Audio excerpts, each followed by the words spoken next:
संत का दर्शन, संत को नमन, संत से मिलन, संत से संभाषण, यह सब होता है पुण्यों का ही फल।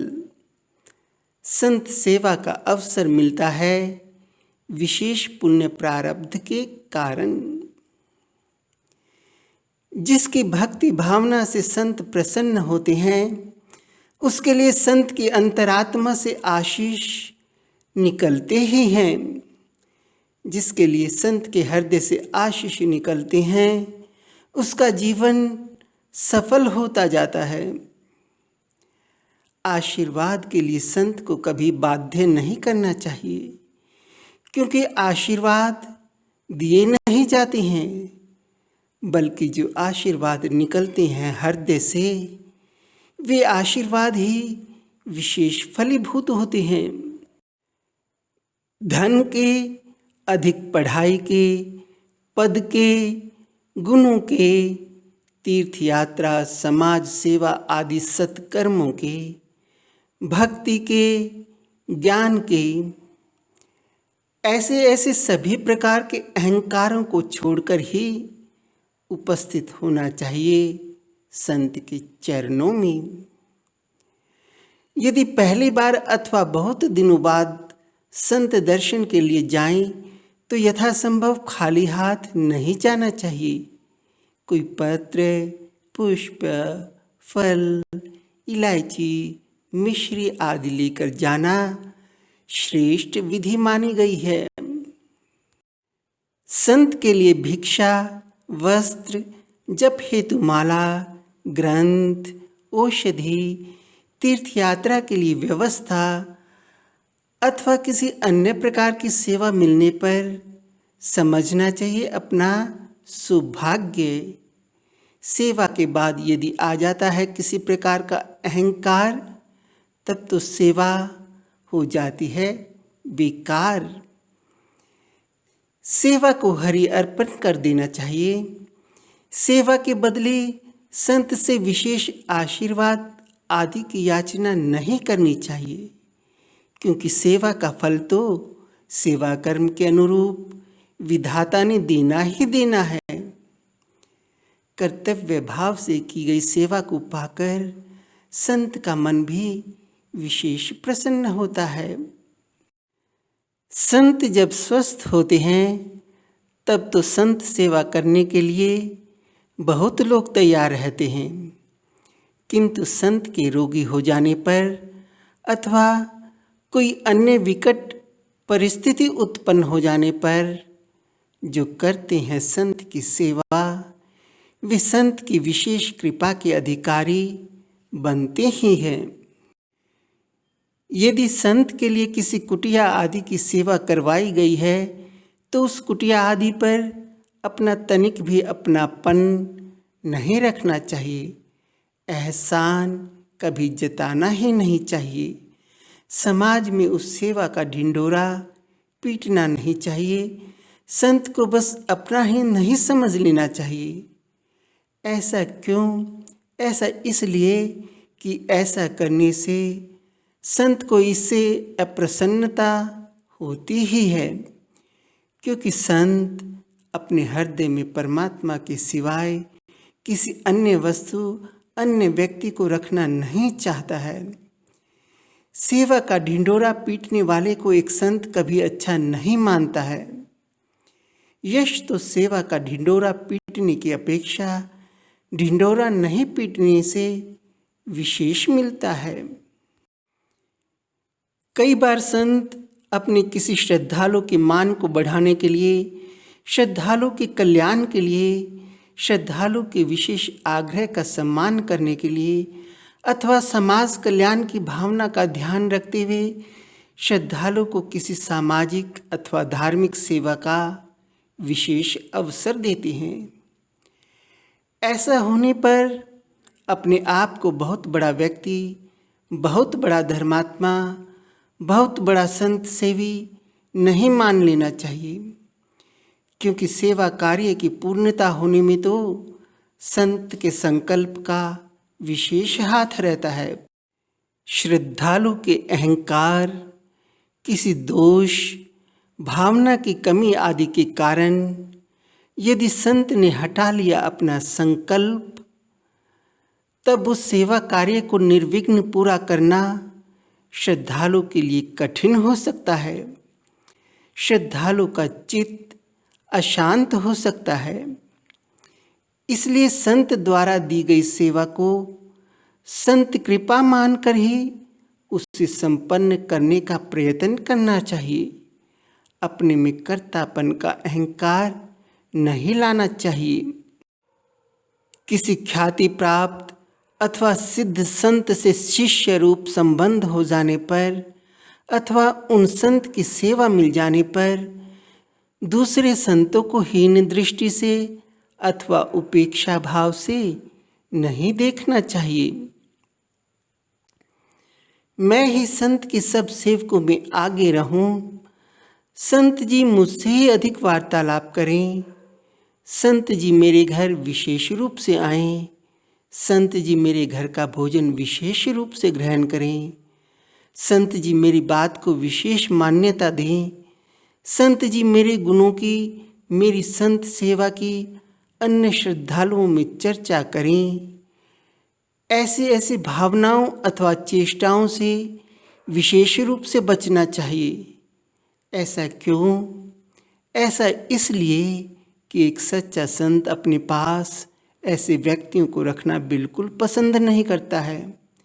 संत को स्वाभाविक रूप से सदाचारी, सरल, विनम्र, परोपकारी व्यक्ति ही प्रिय लगता है। इसके अतिरिक्त एक सच्चा संत अपनी स्वतंत्रता विशेष रूप से चाहता है। इसलिए संत की सेवा कितनी ही कर लेना, किंतु संत को अपने अनुसार चलाने की भूल मत करना, क्योंकि ऐसा करने से संत अंदर से अप्रसन्न अवश्य होगा, और यदि संत अप्रसन्न होगा तो ईश्वर अप्रसन्न समझो हो ही गया।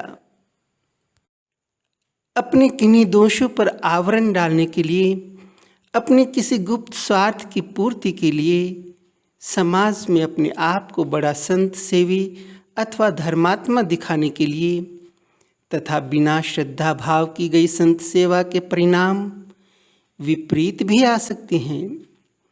इसलिए संत सेवा यथासंभव निष्काम होकर निष्कपट भाव से तथा श्रद्धा पूर्वक ही करनी चाहिए।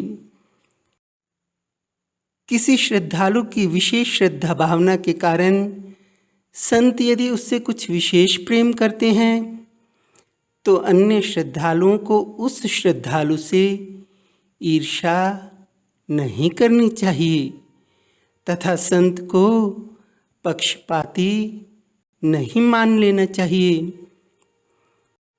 मठों, आश्रमों, मंदिरों, कुटियाओं तथा अन्य धार्मिक संस्थानों में प्रबंधक के रूप में बैठे गृहस्थों को अतिथि रूप में आए संत का उचित सत्कार करना ही चाहिए, अन्यथा दोष का भागी होना पड़ सकता है। स्वयं को बहुत चतुर समझते हुए संत की परीक्षा लेने से बचना ही चाहिए, क्योंकि संत की अंतरात्मा चतुराई को शीघ्र पकड़ लेती है और चतुराई किसी न किसी रूप में संत के क्रोध का कारण बनती ही है। संत से यदि कोई प्रश्न पूछना है तो पहले श्रद्धापूर्वक नमन करना बहुत आवश्यक है। संत की अनावश्यक निंदा नहीं करनी चाहिए। मिथ्या दोषारोपण तो संत पर कभी करना ही नहीं चाहिए, क्योंकि संत की अनुचित निंदा तथा संत पर मिथ्या दोषारोपण का अर्थ दुर्भाग्य को आमंत्रण देना होता है। इसमें संदेह नहीं है।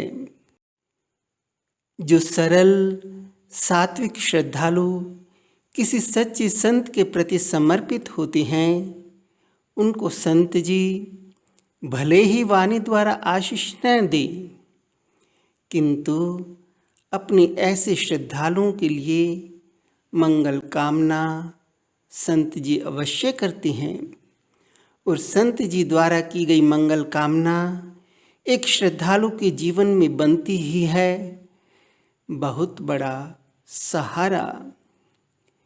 किंतु संत के प्रति आ गया यदि उपेक्षा भाव अथवा कर दिया गया संत का तिरस्कार मन से भी, तब संत से संपर्क समाप्त हो सकता है तथा संत द्वारा की जा रही मंगल भावनाओं एवं दुआओं का प्रवाह बंद हो सकता है। इसलिए कर्म, वाणी अथवा मन द्वारा संत की अवमानना यथासंभव नहीं करनी चाहिए। संत द्वारा किए गए उपकारों को भी भुला नहीं देना चाहिए। यदि अपनी कोई बात संत को बताने योग्य न हो, उस बात को नहीं बताने के विषय में संत को स्पष्ट कर देना चाहिए अथवा मौन हो जाना चाहिए। किंतु संत के सामने झूठ कदापि नहीं बोलना चाहिए। अपनी भौतिक समस्याओं तथा भौतिक वार्ताओं द्वारा संत के चिंतन में यथासंभव बाधक नहीं बनना चाहिए। संत का समय नष्ट नहीं करना चाहिए। ध्यानशील संतों के साथ वार्ता मर्यादित ढंग से धीमे स्वर में ही करनी चाहिए। संत के किसी प्रकार की संपत्ति को हड़पने की कुचेष्टा किसी को भी कभी भी नहीं करनी चाहिए, अन्यथा जीवन में भयंकर विपदाओं का सामना करना पड़ सकता है।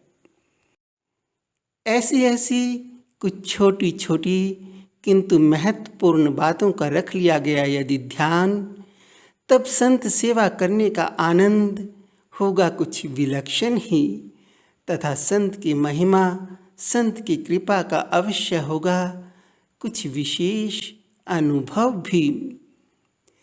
संत कैसे मिलें, कहाँ मिलें, कैसे सेवा करें, सच्चे संत की पहचान कैसे करें, इन सब बातों का समाधान स्वयं करेंगे हृदय में विराजमान भगवान। हृदय में बस देना होगा सच्ची श्रद्धा को स्थान। नारायण नारायण नारायण।